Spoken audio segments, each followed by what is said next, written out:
Panama Canal pilots were safely on board the ship before 5 o'clock in the morning. It's April 16, 2010, and it was time to commence our full transit of the Panama Canal.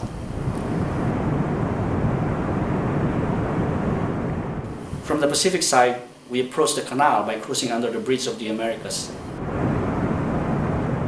This bridge was built as the first major road crossing the canal.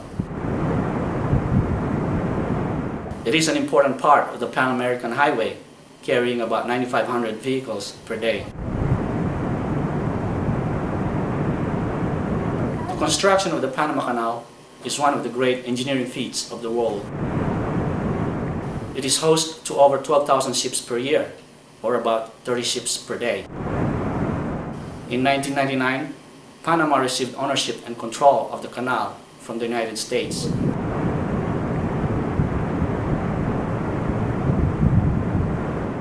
The canal is a lock type, approximately 80 kilometers long, and unites the Atlantic and Pacific Oceans at one of the narrowest points of both the Isthmus of Panama and the American continent.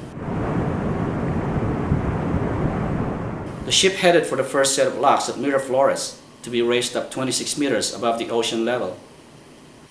On board the ship was a local commentator who kept us informed during the transit of the history and some important facts about the Panama Canal. We do have from 25 to 27 line handlers on board. Notice at the base of the center wall, if you're looking forward, there is a rowboat.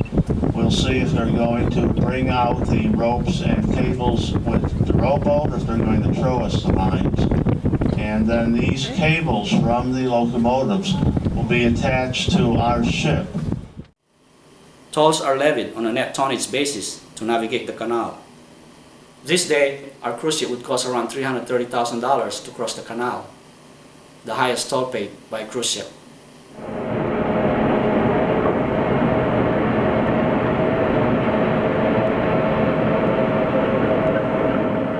Our entry into the locks was assisted by 8 diesel-electric locomotives called mules, 4 on each side, or 4 in the front and 4 in the back. They use wire cables and work in pairs to align and tow the ship in position within the lock chambers. It was a slow process to go through the chambers.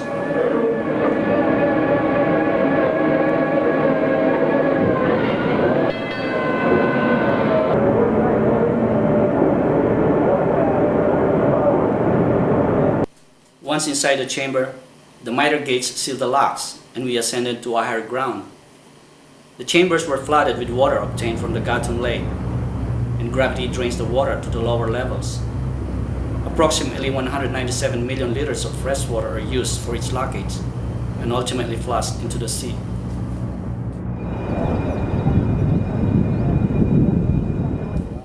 Miraflores locks has 2 chambers, and so we were lifted twice before entering the Miraflores Lake. Each set of locks features a control house on the center wall of its upper chamber, from which the entire operation is directed.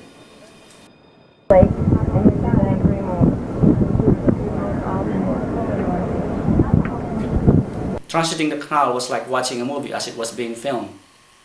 Everyone had a role to act. We, the ship passengers, had the easy part. We were the spectators, showing our admirations for what was going on, taking as many pictures as we can save into our camera's memory cards,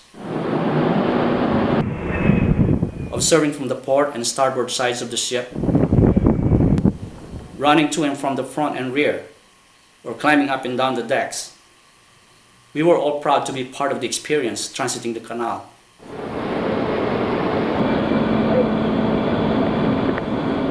The best photo-ops were when the gates sealed the locks,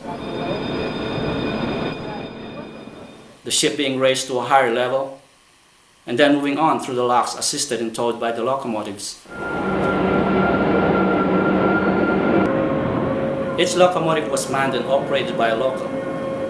There were spotters on board the ship and alongside the canal, making sure that the ship's sides didn't touch the chamber walls and that we maintained a smooth passage.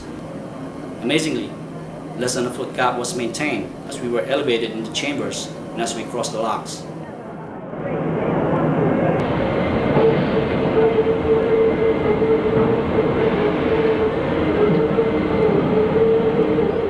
Panama Canal has been in business for almost 100 years.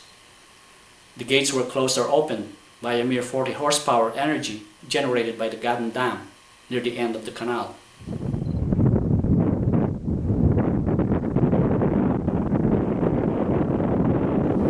The gates were hollow and designed to float. When the gates are closed, people can walk across the top.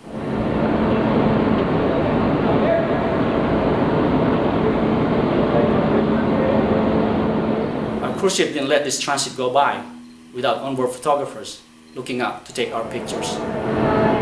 They got off on a boat early in the morning before our approach, and would also be boarding back from a boat as we sail out of the canal.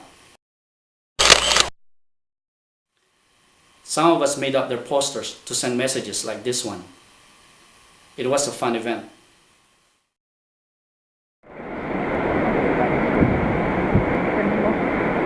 I and my British friends, Phil and Jin, enjoyed it all. You pictured the wall? Yeah, I've just, it's a lovely wall, isn't it? Well, It's a beautiful wall. It's not windy, you don't have to... They had a very nice view of the chamber wall as they were having breakfast, while I kept myself busy running around for the photo opportunities. I felt I didn't want to miss anything for this first and maybe once in a lifetime experience.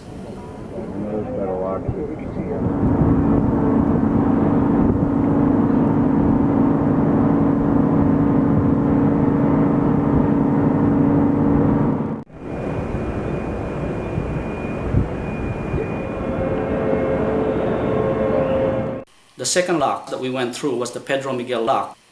It was a single chamber lock which raised our ship the third time to a higher ground level.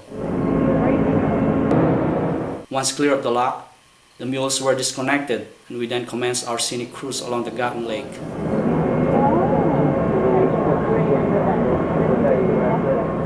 In a few minutes, we passed under the Centennial Bridge.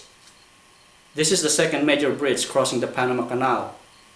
It was built to supplement the overcrowded Bridge of the Americas and crosses the Gaylord Cut close to the Pedro Miguel Lock. Now entering one of the more historic parts of the canal, the Calabra Cut or the Gaillard Cut. Again, there was a gentleman named Gaillard who was responsible for overseeing the engineering in this area, and when he passed away, the cut was renamed in his honor. Gaylord Cut is the narrowest section of the canal that was curved out of bare rock. The Continental Divide landmark was pointed to us. Soon after is the Gamboa, which is the base operation for all dredging operations in the canal zone to guarantee safe and efficient operations in the waterway.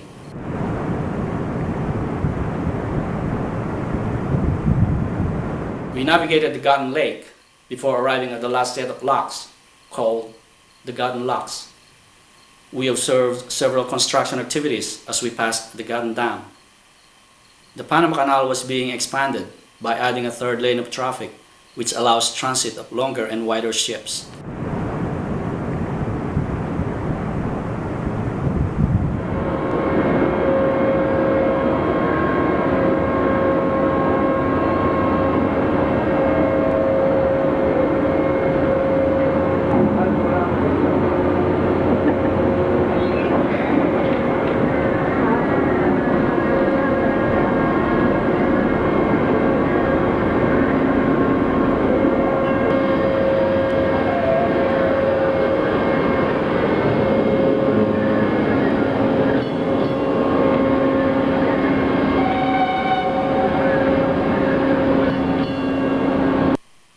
It was past 3 in the afternoon when we cleared off and completed the Panama Canal transit, feeling satisfied that it was finally over.